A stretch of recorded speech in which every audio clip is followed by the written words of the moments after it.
Hello বন্ধুরা, good morning সবাইকে। সবাই কেমন আছো? আমি খুব ভালো আছি। আমি ঋতিকা। আজকের দিনে আবার একটা চলে এসেছি তোমাদের জন্য নতুন ভিডিও নিয়ে। সকাল সকাল দেখো, আমি গাছের ফুল ছিঁড়ছি। এই গাছে একটাই ফুল হয়েছিল আজকে, তো ফুলটা ছিঁড়ে নিয়ে যাচ্ছি।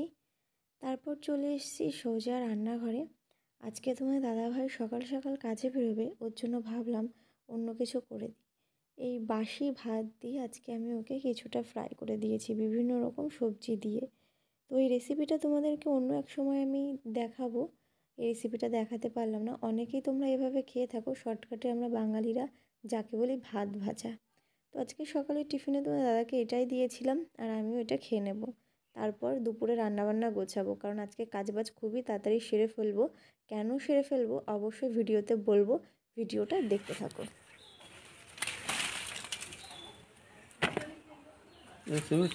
টেস্ট হবে আলাদা দেখে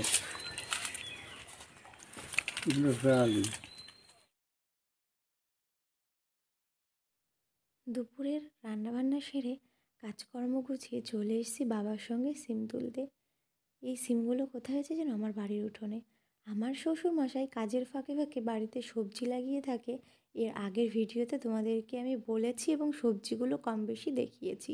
যাই হোক, এই সিম গাছটা অনেক দিন আগে লাগিয়েছিল। সিম যে হবে আমি একদমই ভাবতে পারিনি। দেখো ঝাঁকে ঝাঁকে সিম হয়েছে। আমি তো বুঝতেই পারিনি যে কবে এত সিম হয়ে গেল।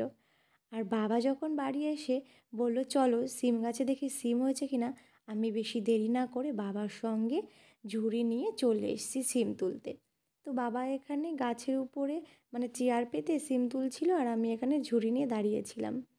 বিশেষ করে জানো তো, বাড়িতে কোনো জিনিস হলে না বেশ মজা লাগে তুলতে। তোমাদের কাদের বাড়িতে এরকম সিম গাছ লাগিয়ে থাকো আর বাড়িতে টুকটাক সবজি লাগিয়ে থাকো, অবশ্যই কিন্তু কমেন্টে জানিও। এই দেখো আমাদের বাড়ির কাছে সিম গাছটা, তো তোমাদেরকে দেখালাম কি কচি কচি হয়েছে না? দেখে এখন আমার রান্না করতে ইচ্ছা করছে, কিন্তু কিছু করার নেই। আজকে আর রান্না হবে না, কারণ আমার রান্না হয়ে গেছে, কালকে রান্না করব। দেখো গাছটা আমার শ্বশুরমশাই লাগিয়েছিল। বাড়ির গাছে জিনিসের স্বাদই আলাদা, মানে তুলতেও যেমন মজা, খেতেও মজা। তো এখন যাবো স্নানে, স্নান টান সেরে তারপর তোমাদের সাথে আবার কথা বলছি।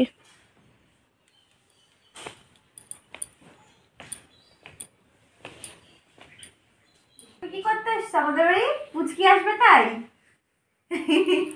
তুমি খেয়েছো? আমি ঠাম্মিকে খুঁজতেছি। ঠাম্মিকে?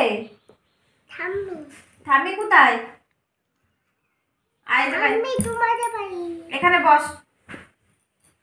না, আমি তোমার কে হই একটু বলো তো, বলো তো, এখানে সবাইকে একটু বলে দাও আমি তোমার কে হই। এখানে এইভাবে বাবু হয়ে বসো। হ্যাঁ, বলো আমি তোমার কে হই, বলবো না? ওই দেখো ক্যামেরা হচ্ছে, সবাই দেখবে। লজ্জা পাচ্ছে। তুমি একটু বলো না আমি তোমার কে হই। তুমি রয়েছো না, ও ভয় পায় তোমাকে, জানো? দেখো কেমন দৌড় দেয়। মানে তুমি যখন বাড়িতে থাকবা ও তখন এসে এরকম ভয়তে চলে যাবে। তুমি যখন থাকবা না তখন এসে আমাদের বাড়িতে এসে চিল্লাবে আর জোরে জোরে ডাকবে যে মা, যে মা, যে মা। তো দেখো বন্ধুরা, তখন তো ওই যে বাবার সঙ্গে সিম তুললাম, তুলে স্নান করলাম, বললাম স্নানে যাব। স্নান টান সেরে খাওয়া দাওয়া কমপ্লিট করে ফ্রেশ হয়ে চলে এসেছি তোমাদের সঙ্গে কিছু কথা বলতে। আজকে আমরা ভীষণ খুশি, কারণ আমাদের বাড়িতে আমাদের ঐশী আসছে। ঐশীর এই যে 4 মাস বয়স হয়ে গেছে, 5 মাসে পড়বে আর কি। এতদিন ঐশী আমাদের বাড়িতে আসেনি। সত্যি কথা বলতে আমার ননদ যখন প্রেগনেন্ট ছিল 7 মাসের পর থেকে ওরা এসে থাকা হয়নি। তো এই ঐশী আসবে, ঐশী এসে আমাদের বাড়িতে কটা দিন থাকবে, আমরা ভীষণ খুশি, ভীষণ হ্যাপি।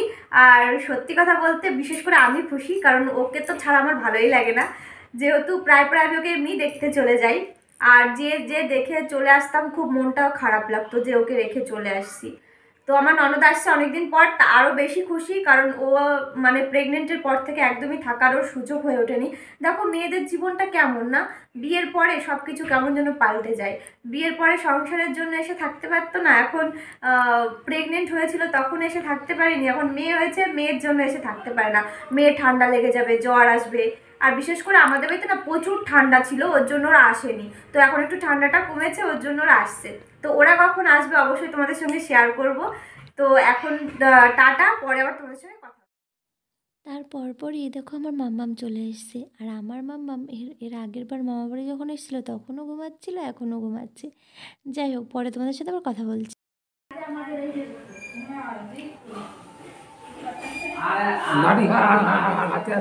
হ্যাঁ, লাঠি আছে হাতে। জ্যাঠা বুঝতেই পারছে না যে হাতে লাঠি আছে কিনা। এটা আমাদের জ্যাঠা হয়, বড় জ্যাঠা। দেখো, জ্যাঠা আজকে এসছে আমাদের বাড়িতে। তুমি দেখতে পাচ্ছ তোমায়? এই যে হ্যাঁ, এই যে তুমি। দেখ এবার তোমাকে এবার ফোনে দেখা যাবে। এখানে লাইট ভালো না তো, ওর জন্য তোমরা পরে আর তোমাদের সাথে গল্প করব সেই সময়টুকু হয়ে ওঠেনি। বুঝতেই তো পারছো, যেহেতু মাম্মাম এসছে ওর সঙ্গে সময় কাটাচ্ছিলাম। আর আমরা এখানে বানিয়েছি সন্ধ্যার সময় চা। এখন আমরা সবাই মিলে চা খাবো, তারপর রাত্রে রান্নাবান্না করতে যাব। তো আজকের ভিডিওটা আমি এখানেই শেষ করছি। দেখা হচ্ছে আমার নেক্সট ভিডিওতে।